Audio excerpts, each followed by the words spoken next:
This is the important passage where Catholics' false doctrine of praying to the dead in purgatory originated from. The passage, so Maccabees 12 verses 38 to 46. The key verse is verse 45. He made atonement for the dead, so that they might be delivered from their sin. Catholics interpret this as praying for dead people in a temporary state of purification. But look very carefully at what the passage actually says. The men who died were guilty of idolatry. They died in battle wearing pagan idols under their tunics, verses 39 to 40.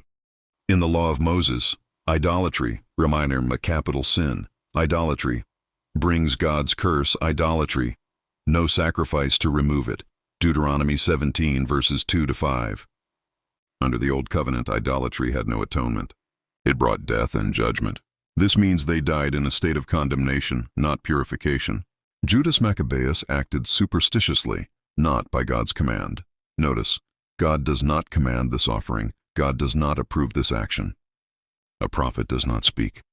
The writer uses his own opinion, not God's words.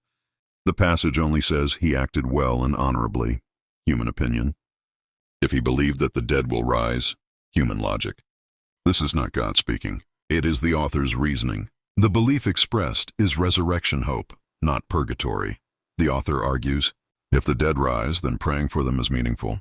This is resurrection thinking, not purgation. There is no temporary suffering after death, cleansing fire, state between heaven and hell, and ongoing purification.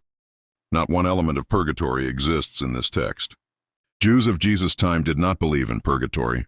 The Pharisees believed in resurrection, angels, intermediate waiting for resurrection, but not purgatory. The Sadducees believed in no resurrection, no angels, no afterlife, no purgatory. The Essenes, Dead Sea Scrolls community, believed in heaven, hell, no purgatory. The Jewish canon rejected 2 Maccabees entirely.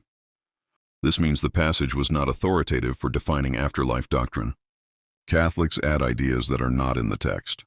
To claim this passage teaches purgatory, one must import these ideas. Souls suffer after death. Punishments are temporary. Offerings remove remaining guilt. There is a state between heaven and hell. None of these appear in 2 Maccabees B. So what does the passage mean?